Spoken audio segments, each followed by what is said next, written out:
Salam Pramuka. Assalamualaikum warahmatullahi wabarakatuh. Yang kami hormati, kami banggakan kakak-kakak peserta kursus pembina pramuka mahir tingkat dasar golongan penegak di kuarter cabang Banyuwangi tahun 2020. Puji syukur alhamdulillah kita aturkan kehadirat Tuhan Yang Maha Esa Subhanahu wa taala telah melimpahkan rahmat, nikmat serta hidayahnya pada kita semua sehingga kita dapat bertemu di ruang virtual ini dengan keadaan sehat walafiat tanpa kurang satu apapun. Kakak, alhamdulillah kita bisa dipertemukan pada forum yang mulia ini dengan keadaan sehat. Tentunya saya berharap kakak-kakak juga senantiasa diberikan rahmat oleh Allah sehingga dapat menerima, mengikuti materi yang ada dalam kursus pembina pramuka mahir tingkat dasar ini sampai nanti tuntas dan insya Allah bisa lulus semuanya. Sebelum kita mengawali kegiatan pada hari ini, marilah kita bersama-sama berdoa menurut agama dan keyakinan kita masing-masing. Berdoa dimulai.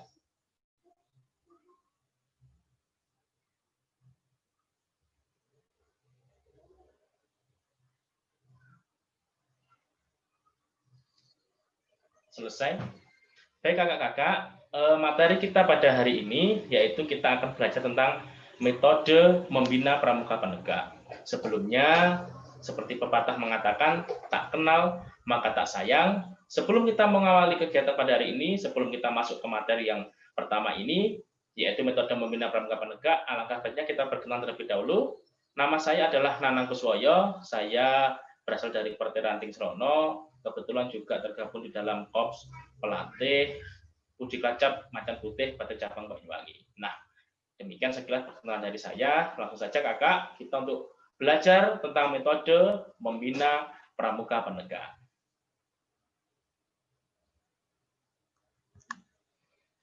Kakak-kakak, pada materi ini ada 4 pokok bahasan yang akan kita kupas bersama-sama. Yang pertama yaitu mengenal ragam metode membina. Yang kedua yaitu mengidentifikasi cara belajar efektif dan efisien. Yang ketiga, menerapkan sistem AMONG dalam dunia penegak. Sedangkan yang keempat, yaitu menentukan metode membina yang sesuai dengan tujuan. Nah, langsung saja kita masuk kepada poin kita yang pertama, yaitu mengenal ragam metode membina. Mengenal ragam metode pembina. Kakak, sebelum kita lanjutkan, mari kita bersama-sama mengidentifikasi apa sih membina, yaitu membina merupakan kegiatan memperkenalkan, ya, menumbuhkan, membimbing dan mengembangkan. Ingat, membina pramuka merupakan kegiatan memperkenalkan, menumbuhkan, membimbing dan mengembangkan. Yang pertama yaitu kepribadian. Jadi dengan adanya kegiatan pembinaan ini diharapkan dapat merubah kepribadian atau kualitas nilai diri dari peserta didik yang kita bina. Yang kedua yaitu pengetahuan dan keterampilan. Tidak hanya sekolah, di dalam pendidikan kepramukaan itu juga menuntut adanya pemberian pengetahuan dan keterampilan bagi peserta didik kita. Selain kita memberikan kepribadian, kita juga dituntut untuk memberikan pengetahuan, terutama yaitu keterampilan juga.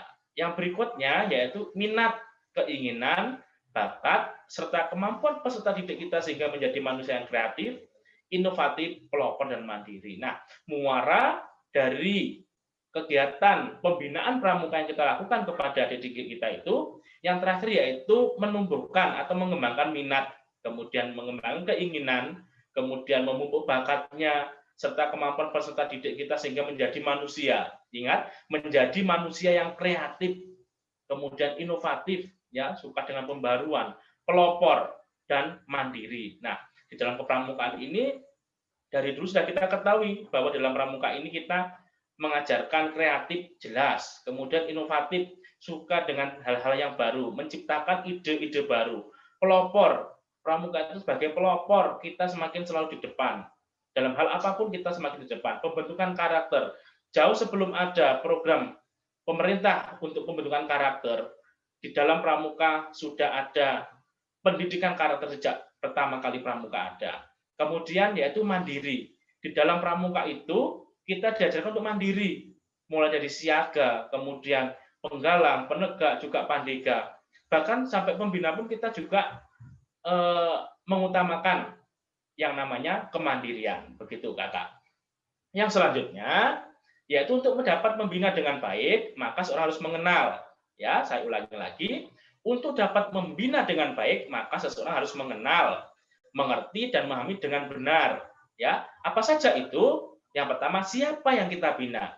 Ya, siapa dulu yang kita bina? Apakah adik-adik siaga, apakah adik-adik penggalang, apakah adik-adik penegak, apa adik-adik pandega. Nah, kita harus memahami terlebih dahulu. Kita harus mengenali terlebih dahulu siapa yang akan kita bina. Kemudian sifat-sifatnya seperti apa? Sifat dasarnya seperti apa? Karena karakteristik sifat-sifat dasar dari tingkatan pramuka mulai anggota siaga sampai pendega itu memiliki sifat yang berbeda-beda, karakternya berbeda-beda. Kemudian sifat dasarnya juga berbeda. Yang berikutnya latar belakang kehidupan juga berbeda-beda. Ya, latar belakang kehidupan juga berbeda-beda antara pramuka siaga, dunia-dunia bermain, bernyanyi, kemudian dengan dunia-dunia yang penuh dengan petualangan. Nah, itu merupakan hal yang wajib kita ketahui sebelum kita melakukan pembinaan. Yang berikutnya jumlah orang yang akan kita bina.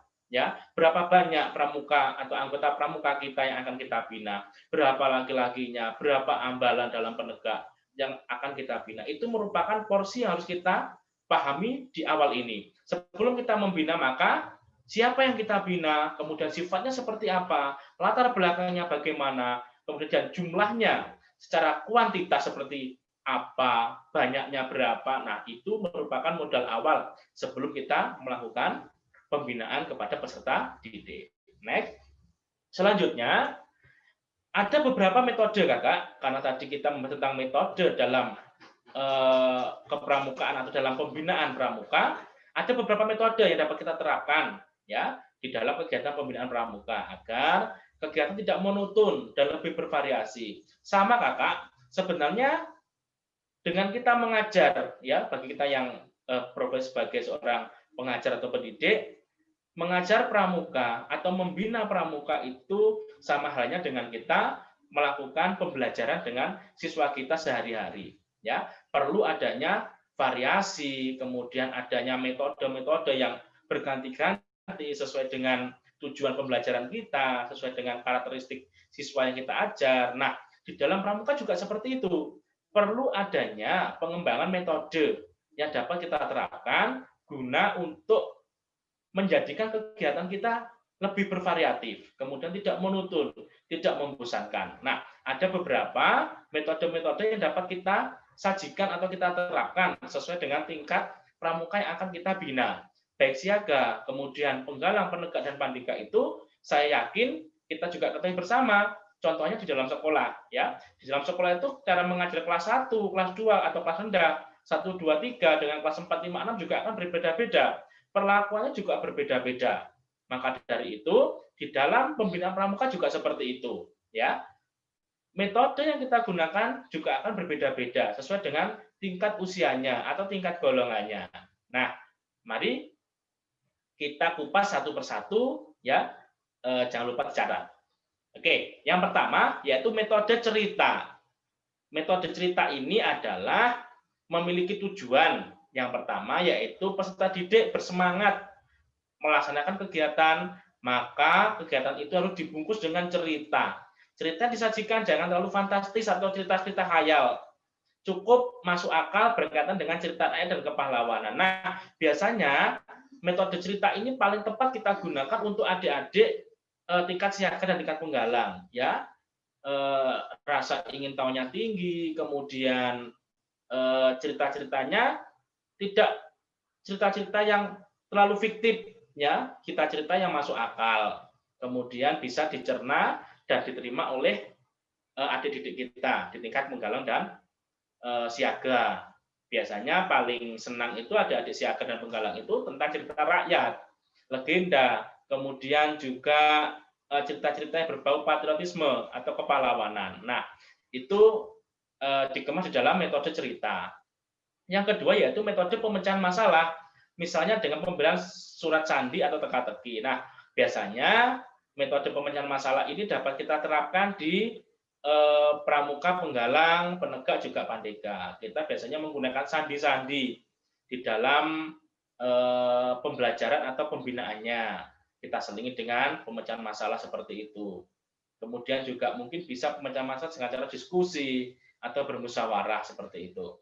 Kemudian yang ketiga yaitu metode tak terduga atau surprise, yaitu memberikan kegiatan yang tidak diberitahukan sebelumnya. Ya, tentunya kakak-kakak pernah menerapkan metode tak terduga ini atau surprise. Biasanya kalau ada peserta didik kita yang sedang berulang tahun, ya, kemudian kita berinisiatif bersama dengan anggota yang lainnya, kita memberikan surprise, ya, kita memberikan kejutan sebagai hadiah ulang tahun. Nah, ini merupakan salah metode tak terduga.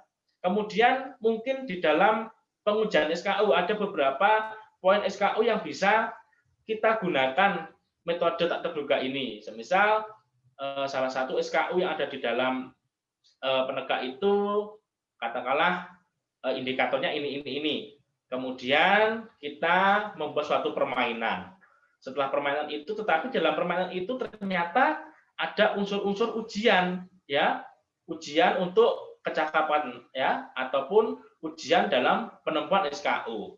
Tanpa mereka sadari dengan menggunakan metode terduga ini, mereka padahal sedang ujian, tetapi tidak merasa ujian karena dikemas dalam metode tak terduga atau surprise ini melalui permainan-permainan tentunya. Nah, berikutnya yaitu metode yang selanjutnya yaitu ada metode lomba, yakni sekali-kali mengadakan lomba antar peserta didik secara perorangan untuk menggairahkan peserta didik. Nah, kegiatan-kegiatan ini bisa kita gunakan, kakak, bisa kita terapkan baik di tingkat siaga, penggalang, penegak. Ya, perlombaan ini saya kira hal-hal yang berbau dengan ketangkasan, dengan perlombaan ini akan memacu semangat, kemudian memacu rasa kompetensi di antara peserta didik. Tidak usah terlalu ribet kegiatan perlombaan itu. Mungkin kakak bisa menggunakan kegiatan-kegiatan secara sederhana yang bisa kita gunakan atau kita terapkan di gugur depan kita tanpa harus menggunakan alat yang ribet, tetapi mungkin bisa contoh di di dunia siaga ada kita dorong gerobak, kemudian mungkin di di dalam dunia penegak mungkin ada baris berbaris, ada koloni tongkat dan sebagainya yang itu biasanya bersifat kompetitif guna untuk menerapkan metode dari lomba ini. Yang kemudian kakak, yang kelima ada metode kerja kelompok, yaitu memberi tugas kepada tiap regu yang diawasi oleh pembinanya atau setiap sangga yang diawasi oleh pembinanya, memberikan tugas. Ya, ini biasanya diterapkan pada adik-adik usia penggalang. Yang kelima yaitu metode bermain peran atau role play, ya, atau bermain peran atau bermain drama. Yaitu peserta didik diminta untuk memerankan suatu peran dalam atraksi api unggun, semisal ya dalam upacara api unggun atau penyalaan api unggun itu ada atraksi-atraksi. Nah, di situ kita bisa mengarahkan adik-adik kita untuk bermain peran, semisal ada drama apa gitu yang bisa kita bermain bersama-sama dengan peserta didiknya. Nah, itu salah satu metode bermain peran. Kemudian ada metode bermain peran. Sudah. Yang berikutnya yaitu metode pangkalan, yaitu menggunakan pos atau pangkalan sebagai tempat untuk memberikan latihan tentang beberapa hal sekaligus dalam waktu yang bersamaan. Semisal dalam kegiatan perjari, setiap pos-posnya kita gunakan untuk memberikan materi. Sebagai tempat latihannya, kita bentuk beberapa pos-pos yang nanti setiap pos itu nanti juga akan diberikan materi-materi yang diberikan oleh kakak pembina. Itu namanya metode pangkalan.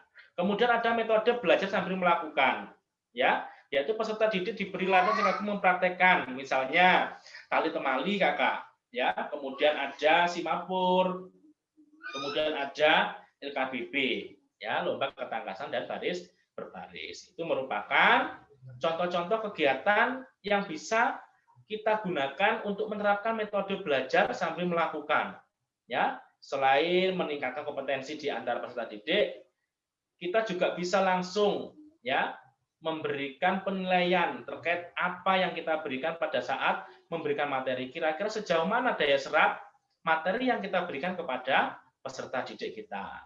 Kemudian yang ke-9 yaitu metode diskusi, yaitu mengangkat suatu tema untuk dipecahkan bersama baik peregu ataupun satu pasukan dalam pimpin oleh seorang pembina. Nah, di sini dicontohkan pada pramuka penggalang. Bisa menggunakan metode diskusi ini. Untuk peneka juga bisa. Ya, untuk pandeka juga bisa. Diskusi ini tentunya harus dengan pengawasan seorang pembina atau anggota dewasa, karena pramuka itu merupakan kegiatan di bawah pengawasan atau kehadiran anggota dewasa atau pembina. Nah, selanjutnya yaitu yang kedua, pokok bahasan kita yaitu mengidentifikasi cara belajar efektif dan efisien. Ya, efisien bermakna satu tempat atau tepat atau sesuai untuk mengerjakan, ya, atau menghasilkan sesuatu dengan tidak membuang-buang waktu, tenaga dan biaya. Efisien, tidak berfoya-foya, tidak memfoya waktu, tidak membuang waktu, ya, tidak membuang tenaga, tidak membuang biaya, tepat sesuai dengan yang dikerjakan. Kalau kita mengerjakan satu, ya kita selesaikan satu dengan tepat waktu, tidak usah kita olor-olor waktunya dalam mengerjakan hal yang sekiranya menyangkut hajat orang banyak. Yang kedua, mampu menjalankan tugas dengan tepat dan cermat, berdaya, guna, tepat guna. Nah, ini mampu menjalankan tugas dengan tepat waktu bisa dikatakan dengan disiplin. Ya, mampu menjalankan tugas dengan tepat waktu, berdaya guna, tepat guna.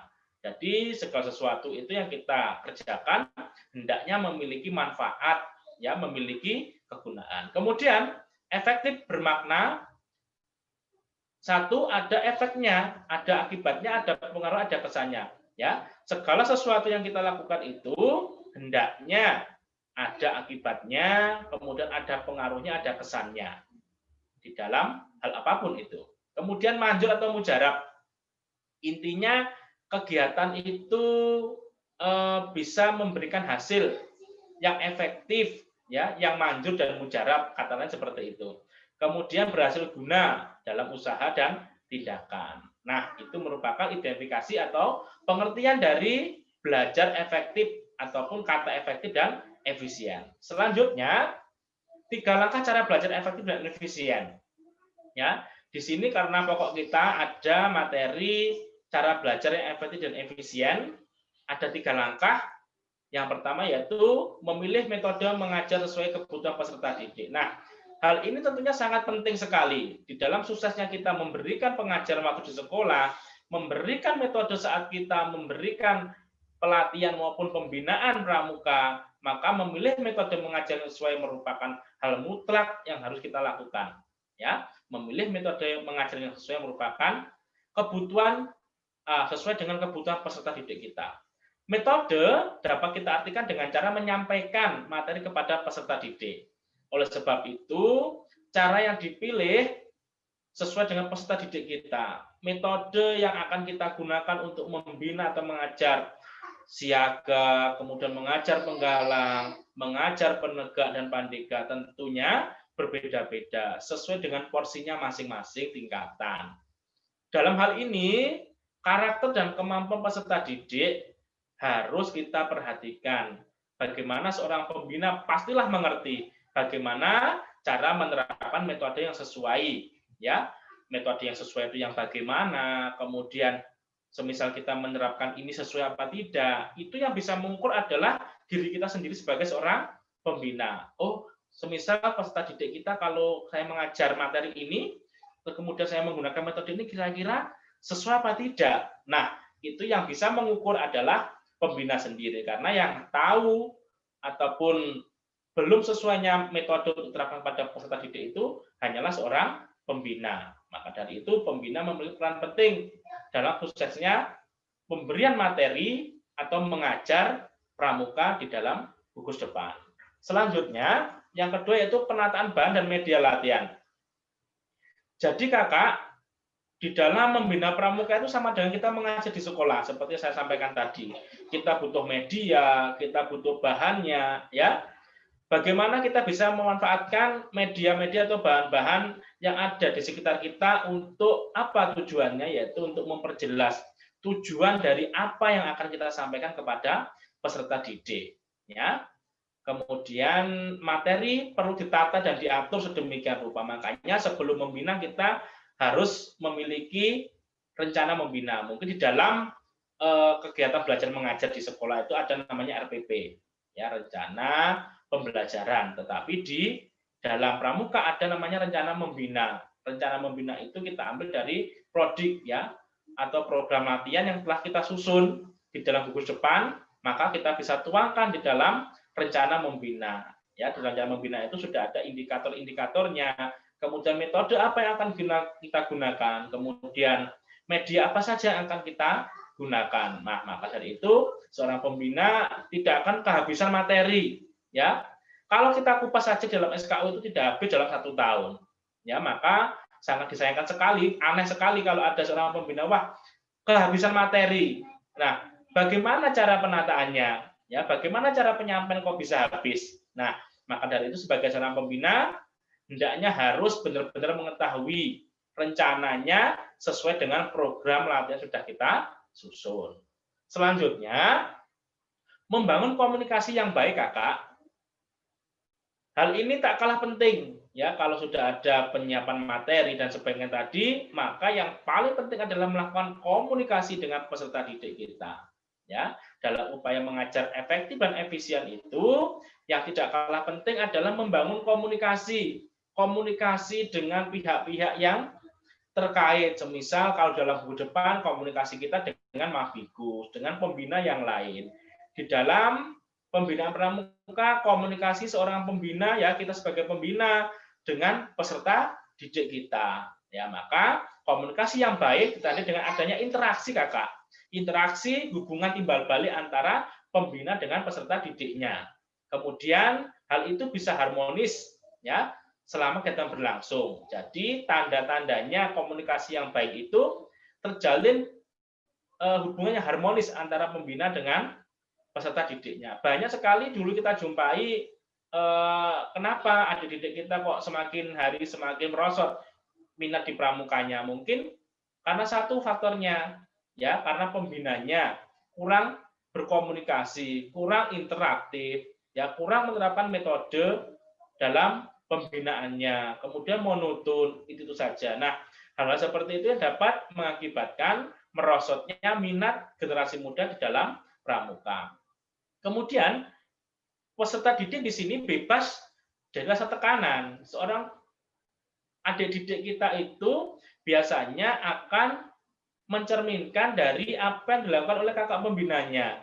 Ya, kalau kakak pembinanya keras, sidik-sidik hukuman, maka adik didik kita juga merasa tertekan, Kakak, merasa diintimidasi, tidak latihan pramuka, didenda misal, mungkin dihukum, membersihkan kamar mandi dan sebagainya. Nah, itu merupakan kegiatan atau hal-hal yang dapat mengakibatkan rasa tertekan bagi peserta didik kita. Mereka merasa diintimidasi, ya, sehingga ikut pramuka karena rasa paksaan atau karena pemaksaan, sehingga hasilnya juga akan tidak efektif. Bagaimana kita bisa memanusiakan humanis dengan peserta didik kita, bagaimana kita bisa ngomong, kemudian bisa berkomunikasi dengan baik, bertutur kata yang baik, ya, maka hal-hal seperti itu sangat penting dan mungkin harus kita lakukan sebagai seorang pembina. Selanjutnya,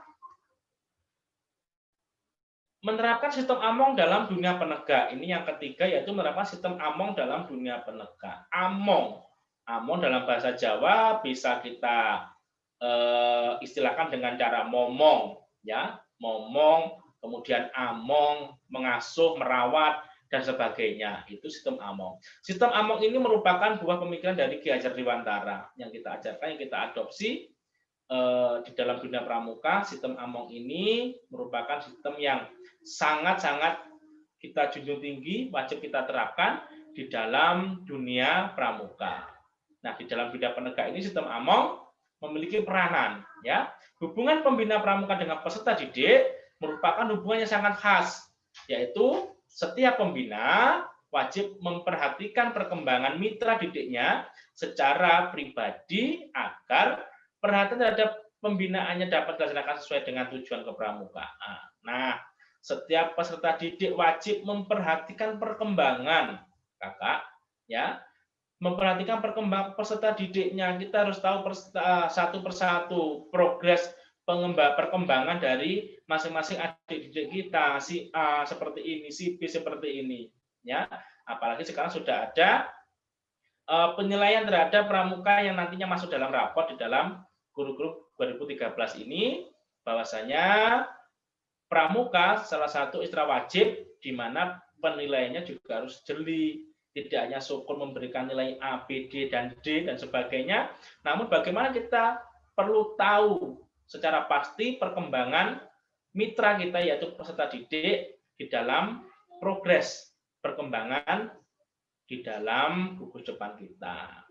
Yang berikutnya, menyelenggarakan pendidikan dalam gerakan pramuka ditinjau dari hubungan antara pembina dengan peserta didik menggunakan sistem AMONG. Ya, ingat, perkembangan ditinjau dari hubungan antara pembina dengan peserta didik menggunakan sistem AMONG. Nah, berikutnya, sistem AMONG adalah, ya, kalau tadi kita secara garis besarnya, sekarang kita akan berbicara tentang sistem AMONG. Sistem AMONG ini adalah cara melaksanakan pendidikan di dalam gerakan pramuka. Ya, sistem AMONG adalah cara pelaksanaan pendidikan di dalam gerakan pramuka. Sistem AMONG merupakan pendidikan dilaksanakan dengan cara memberikan kebebasan. Ingat, memberikan kebebasan kepada peserta didik untuk dapat bergerak dan bertindak dengan leluasa, kakak. Sejauh mungkin menghindari unsur-unsur perintah keharusan, paksaan dengan maksud untuk menumbuhkan dan mengembangkan rasa percaya diri, kreativitas, dan aktivitas sesuai dengan aspirasi peserta didik. Kita tidak boleh mengikat, kita tidak boleh memaksa peserta didik. Namun kita harus memberikan kebebasan kepada peserta didik kita untuk berkembang, ya, untuk berinovasi, tanpa harus menunggu unsur-unsur perintah, apalagi pramuka penegak. Makna pramuka penegak itu adalah dari, oleh, dan untuk, ya, dari penegak sendiri, ya, kemudian oleh penegak sendiri, dan untuk penegak sendiri, ya, dari, oleh, dan untuk, dari penegak, kemudian tanpa ada unsur-unsur paksaan, sehingga kita memberikan kebebasan kepada peserta didik kita, tetapi dengan tetap pengawasan dari seorang pembina. Nah, dengan adanya kebebasan itu diharapkan peserta didik kita mampu untuk mengembangkan kreativitasnya, ya, untuk mengembangkan aktivitasnya sesuai dengan aspirasinya, ya. Kita berikan kebebasan, kakak, jangan dikekang, ya. Harus ikut pramuka, jangan seperti itu. Nah, bagaimana kita bisa secara pelan-pelan, ya, secara pelan-pelan menumbuhkan minat dan bakat dari peserta didik kita dengan cara-cara yang humanis, kemudian dengan cara-cara yang efektif, ya, salah satunya dengan memberikan suatu kebebasan untuk bergerak mengembangkan kreativitas dan inovasi dari masing-masing peserta didik kita. Nah, selanjutnya, sistem AMONG diwajibkan membina pramuka melakukan prinsip-prinsip kepemimpinan, ya. Ada 3 prinsip yang sangat terkenal sekali yang diajarkan oleh Ki Hajar Dewantara yang dapat kita terapkan pada masing-masing tingkatan pramuka. Ingat, sung tulodo dimaksudkan di Depok memberikan teladan. Ingat, sung tulodo ini adalah sosok pembina, ya, bagi adik-adik siaga dan juga penggalang. Adik-adik muaranya kepada pembina. Apapun itu, adik-adik siaga itu muaranya kepada pembina sebagai objek utamanya. Pengetahuan utama dari kakak pembina. Kemudian ing madya mangun karso, maksudnya di tengah-tengah mereka membina atau membangun kemauan. Nah, yang ketiga tuturi handayani. Maksudnya yaitu memberikan daya atau kekuatan atau dorongan dan pengaruh yang baik ke arah mandiri. Tuturi handayani ini yang paling tepat, ya, porsinya bagi seorang pembina penegak. Jadi mereka biarkan berkreativitas, apalagi seorang pramuka penegak itu tanpa campur tangan pembina pun, ibaratnya, ya, kasarannya, mereka juga tidak berjalan, ya, kita cukup memberikan instruksi-instruksi saja, mereka akan mengembangkan sendiri. Nah, itu peran Tutwuri Handayani di dalam pembinaan pramuka penegak. Selanjutnya, sistem AMONG dalam gerakan pramuka memberikan kesempatan kepada peserta didik untuk mengembangkan pribadinya, bakatnya, kemudian kemampuannya, cita-citanya, ya. Di sini peran pembina pramuka sebagai pamong, ya. Pamong itu orang yang melakukan sistem among disebut dengan pamong. Orang yang ngomong itu namanya pamong, ya. Pamong hanyalah menjaga, membenarkan, meluruskan serta mendorong, memberikan motivasi, tempat konsultasi dan bertanya. Nah, di dalam bina penegak itu kita sebagai pembina, sebagai pamong, ya, yang tugas kita yang pertama itu membenarkan, kemudian meluruskan, ya, yang sekiranya kurang tepat, kita sebagai pembina melakukan evaluasi dengan meluruskan. Kemudian ada hal-hal yang sekiranya mungkin kurang benar atau kurang pas dari didik kita, maka disinilah tugas kita untuk memberikan motivasi, ya, sebagai tempat bertanya dan konsultasi. Jadi kita tidak mendominasi kegiatan ada di penegak, ya, yang dari penegaklah yang berusaha untuk mengembangkan sendiri kegiatannya. Kita sebagai pembina atau sebagai pamong hanya sebagai tempat konsultasi dan bertanya. Tetap kita pantau sebagai anggota dewasa. Kemudian peserta didik harus diperlakukan dengan dan dihargai sebagai subjek pendidikan, ya. Bukan hanya sebagai objek pendidikan, tapi subjek, ya. Bukan sebagai alat saja, tetapi juga sebagai pelaku. Nah, pendidikan yang hanya bergiat kalau disuruh pembinanya, tapi mereka diberikan kebebasan untuk bergerak. Jadi pramuka penegak itu tidak seperti apa namanya, ya, kuda yang kita pecut terus lari, tidak, ya, tapi ada timbal balik, tanpa harus disuruh pun, ya, tanpa harus dibentak-bentak, tanpa harus dituntun, tanpa harus didikte, mereka bisa mengembangkan kreativitasnya masing-masing, ya, kegiatannya tanpa harus kita ibaratnya kita dikte, mereka juga sudah bisa berjalan begitu. Itulah ciri dari pramuka penegak. Kemudian beri keleluasaan, ya, beri kebebasan untuk menumbuhkan rasa percaya diri. Semisal ada kegiatan persami di kurs depan atau di ambalan, ya, berikan tugas itu kepada anggota ambalan, ya. Silakan beri kesempatan untuk mengolah, kemudian mengemas kegiatan seperti apa. Kita sebagai tempat konsultasi saja, ya. Tetap kita pantau nanti ada hal-hal yang sekiranya kurang tepat, baru peran pembina di situ sebagai konsultan dan meluruskan hal-hal yang sekiranya kurang tepat dilakukan sehingga kegiatan berjalan dengan baik. Kemudian hal ini dilakukan tujuannya untuk apa, Kakak? Yaitu untuk mengembangkan kreativitasnya adik-adik, ya, sesuai dengan aspirasi mereka. Ya, ini merupakan wadah yang dapat kita kembangkan untuk menampung aspirasi dari pramuka penegak. Selanjutnya, Kakak, sistem among pada pramuka penegak, ya.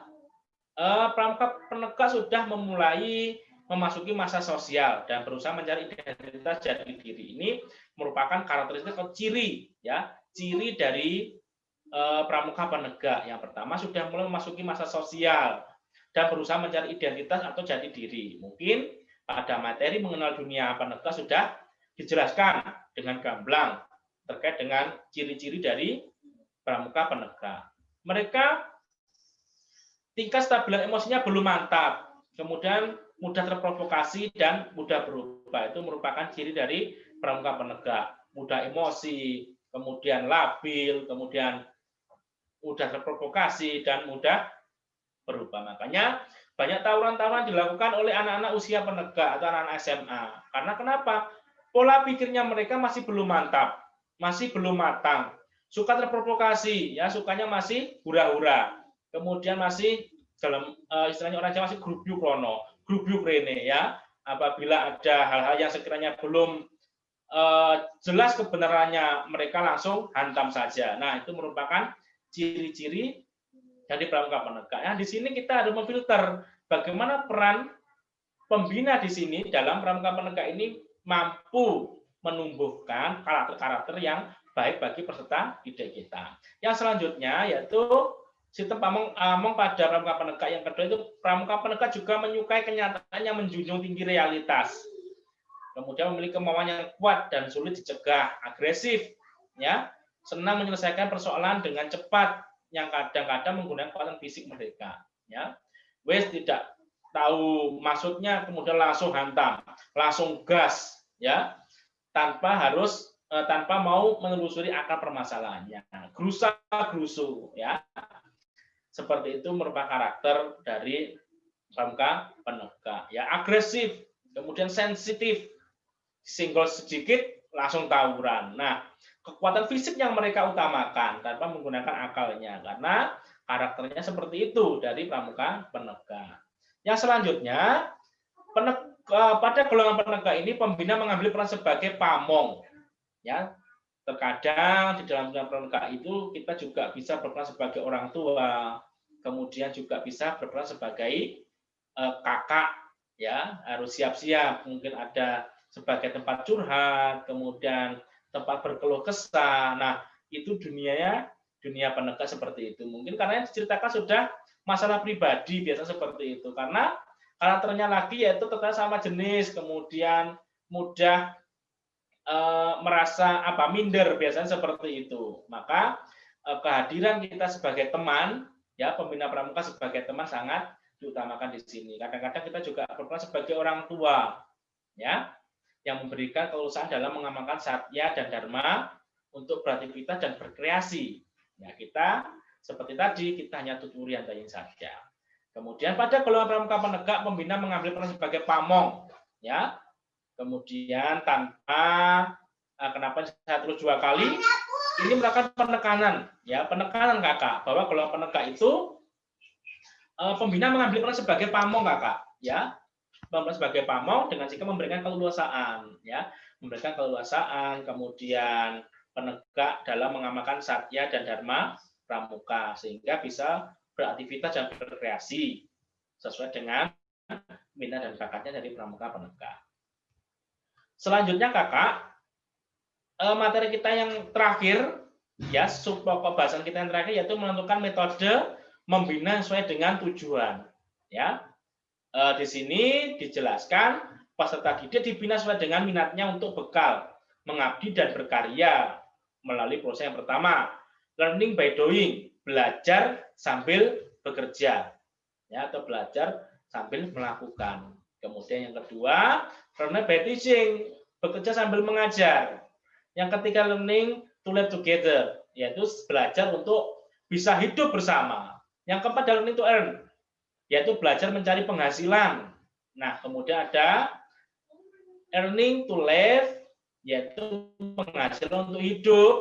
Ada living to serve, yaitu kehidupan untuk bekal mengabdi. Ada learning to be, belajar untuk menjadi dirinya sendiri. Nah, ini merupakan bekal mengabdi dan berkarya bagi pramuka penegak. Nah, seperti ini kakak, di dalam dunia penegak itu kita adik-adik akan dihadapkan oleh 2 pilihan. Yang pertama, setelah dari dunia penegak itu mereka akan dihadapkan oleh 2 pilihan. Yang pertama yaitu melanjutkan ke jenjang pramuka pandega ataupun terjun ke dalam dunia masyarakat dengan bekal ilmu yang sudah didapatkan dari penegak. Ya, kalau tidak kuliah, otomatis untuk kepandeganya pun juga akan berhenti sampai di situ, kecuali ada Gus Dharma yang bisa sebagai bernaung dari adik-adik penegak yang tidak melanjutkan ke jenjang pandega. Namun jika ingin terjun ke dalam usaha masyarakat, bagaimana kita benar memastikan bekal apa yang kita berikan sehingga bisa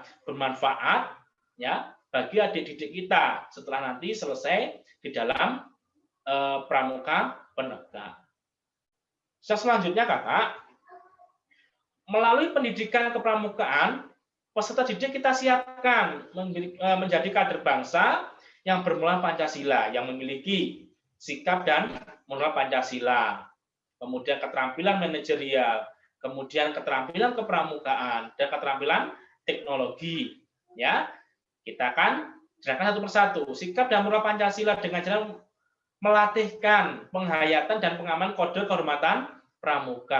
Ini merupakan sikap moral Pancasila dapat kita latih, ya, kita pupuk di sana dengan penghayatan serta pengamalan kode kehormatan gerakan pramuka. Yang kedua yaitu keterampilan manajerial dengan cara melatih juga, yaitu kepemimpinan, manajemen satuan, hubungan insani, hubungan masyarakat dapat kita latih semuanya. Ya, jadi kepemimpinan dapat kita latih, manajemen satuan kita juga latih, hubungan insan, hubungan antar manusia, hubungan sosial, hubungan dengan masyarakat dapat kita latih melalui keterampilan manajerial.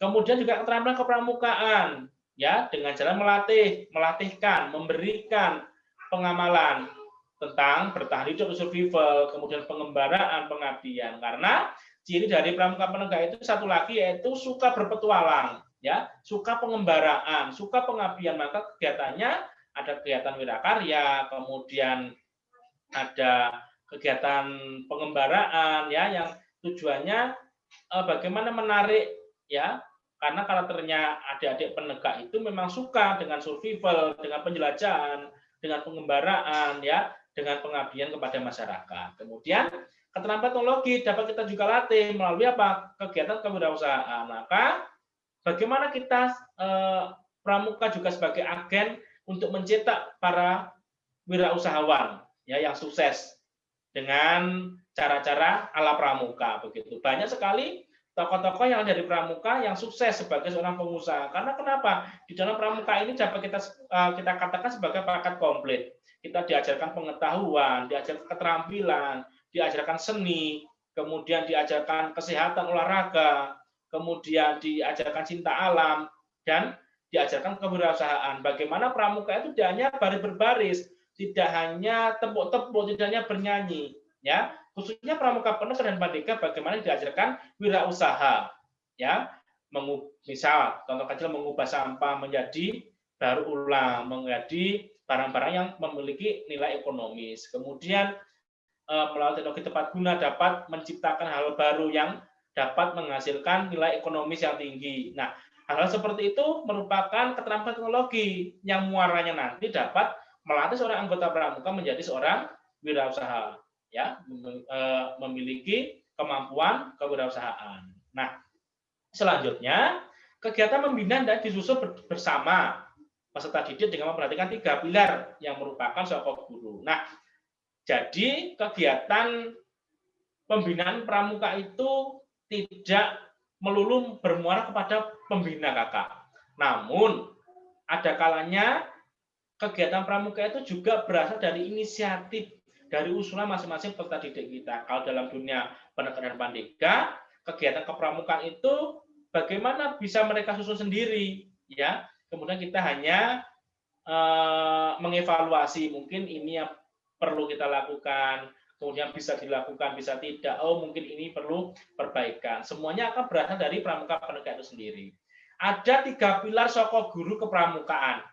Ya, ada asas modern, ada asas manfaat, dan asas taat.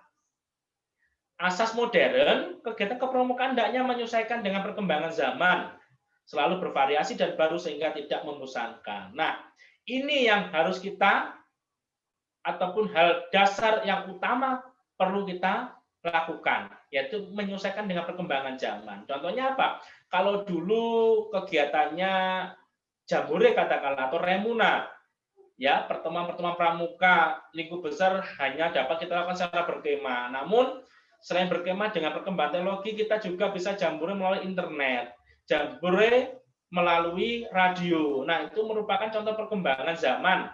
Bahwasanya pramuka juga turut serta, ya, berkembang sesuai dengan perkembangan pada zamannya.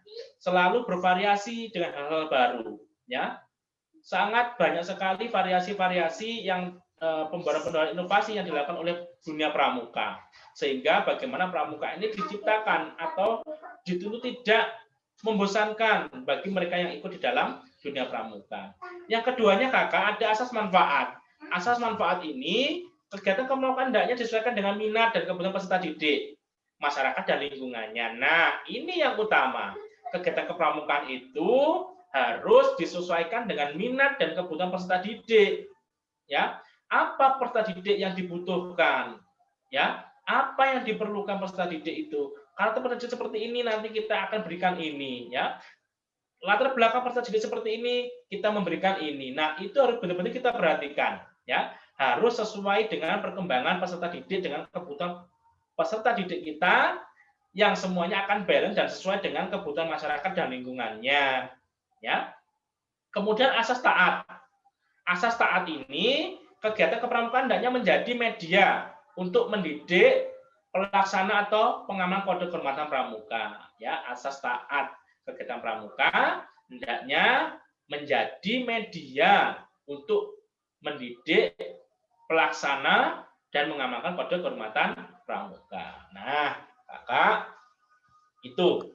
Nah, itu merupakan materi yang dapat saya sampaikan. Selanjutnya, kakak, saya harapkan apa yang sedikit kita pelajari ini dapat benar-benar kita resapi dan nantinya bisa kita terapkan bagi pembina di minggu depan kakak masing-masing. Tentunya hal-hal ini kalau kita lakukan secara singkat tidak perlu, tidak mungkin.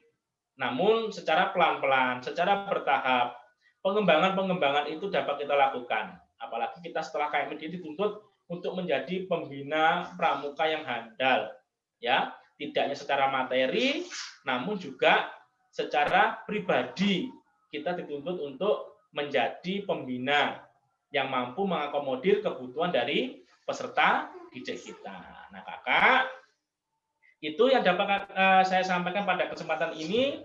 Insya Allah apa yang kita pelajari diberikan manfaat oleh Allah Subhanahu Wa Taala. Kemudian di sini kita sama-sama belajar, saya juga belajar, kakak juga belajar. Tidak ada yang pintar di dalam dunia ini, semuanya pintar karena belajar. Nah, kakak, sampai bertemu lagi di lain kesempatan. Semoga kita senantiasa diberikan kesehatan, diberikan umur panjang oleh Allah Subhanahu Wa Taala sehingga kita dapat bertemu di dalam acara maupun kegiatan yang selanjutnya. Akhirnya dari saya cukup sekian. Kurang lebihnya mohon maaf. Saya akhiri bila taufiq wal hidayah. Wassalamualaikum warahmatullahi wabarakatuh. Salam Pramuka.